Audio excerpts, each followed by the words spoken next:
இந்த stand mixer வந்து எனக்கு ரொம்பவே ஸ்பெஷல். ஏன் அப்படி சொல்கிறேன்னா, என் கல்யாண நாளுக்கு வந்து எப்போவுமே ஹஸ்பண்ட் வந்து வருஷம் வருஷம் ஏதாவது ஒன்று வாங்கி கிஃப்ட் பண்ணிடுவாங்க. ஆனால் கல்யாண நாள்லாம் பெருசாக கொண்டாடினதெல்லாம் கிடையாது. ஆனால் கிஃப்ட்டு மட்டும் பண்ணிடுவாங்க.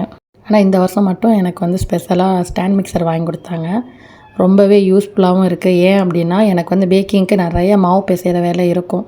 எனக்கு அது வந்து ரொம்ப சிரமமாகவும் இருக்கும். என்ன தான் மிக்சியில் வந்து சப்பாத்திக்குலாம் மாவு பிசையலாம், பேக்கிங் பொறுத்த வரைக்கும் மிக்சியில் வந்து மாவு பிசைய முடியாது. அதனால் நான் ரொம்ப சிரமப்படுறேன்னு சொல்லிவிட்டு நான் ஃபஸ்ட்டு ஸ்டார்டிங்கில் ரேட்டு வந்து கூடவா இருந்தேன்னு சொல்லிவிட்டு வெயிட்டிங் லிஸ்ட்டில் போட்டிருந்தேன். இவங்கள்ட்டையும் வாங்கி கேட்டிருந்தேன்.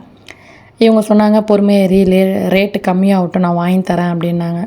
சரி, நானும் இவ்வளோ பொருள் வாங்கிட்டேன், இதை வாங்க முடியாதாங்கிறது ஒன்றும் இல்லை. நம்மளுக்கு அடுத்தடுத்து வந்து ஏதாவது ஒரு செலவு வந்துக்கிட்டே இருக்குது. சரி, இது பொறுமையாக வாங்கிக்கலாம், ஸ்டாண்ட் மிக்சர் தானே, கையில் மேக்ஸிமம் பிசைஞ்சிக்கலாம்னு சொல்லிட்டு நான் வெயிட்டிங்கில் அப்படியே விட்டுட்டேன். திடீர்னு வந்து எனக்கு வெட்டிங் டே வந்தோன்னே என் ஹஸ்பண்ட் வந்து ரேட்டுமே அந்த டைமில் வந்து சடனாக கம்மியானோன்னே அமேசானில் தான் ஆன்லைனில் ஆர்டர் போட்டு வீட்டுக்கு டெலிவரி ஆனது. இது ஸ்டாண்ட் மிக்சர் வந்து கலருமே வந்து எனக்கு ரொம்பவே பிடிச்சிருந்துச்சி. இதில் வந்து கலருமே நிறையா இருந்தது. பிராண்ட் வந்து இன்னால்ஸா தான். அதில் வந்து ஸ்கை ப்ளூ, பிங்க்கு, அப்புறம் பிளாக்கு, அப்புறம் வந்து சில்வர் கலர்னு நினைக்கிறேன். 4 கலர் கிட்டே இருந்தது. எனக்கு வந்து பிங்க் வந்து ரொம்பவே பிடிச்சிருந்துச்சு. ஆனால் அவங்க என்கிட்ட கலர்லாம் கேட்கல, அவங்களாவே ஆர்டர் போட்டாங்க. வீட்டுக்கு வந்ததுக்கப்புறம் தான் ஓப்பன் பண்ணி பார்த்தோம். கலருமே ரொம்ப நல்லா இருந்தது.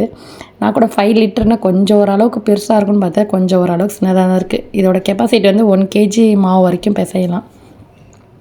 அன்றைக்கி வந்து பீஸா ஆர்டருமே இருந்தது. ஸ்டாண்ட் மிக்சர் வந்த கையோடையே அதில் வந்து மாவு பிசைஞ்சு பார்க்கலான்னு சொல்லிவிட்டு அன்றைக்கி மாவு பிசைஞ்சுட்டு அன்றைக்கி பீஸாவுமே சூப்பராக வந்தது. நம்ம என்ன தான் கையில் பிசைஞ்சாலும் ஸ்டாண்ட் மிக்சரில் பிசையும் போது இன்னும் கொஞ்சம் சாஃப்டாகவே இருக்குது. நல்லா யூஸ்ஃபுல்லாக இருக்குது. கண்டிப்பாக இதோட டீட்டெயில்ஸ் எதுவும் வேணும்னா மெசேஜ் பண்ணுங்கள். கண்டிப்பாக உங்களுக்கு நான் ஷேர் பண்ணுறேன்.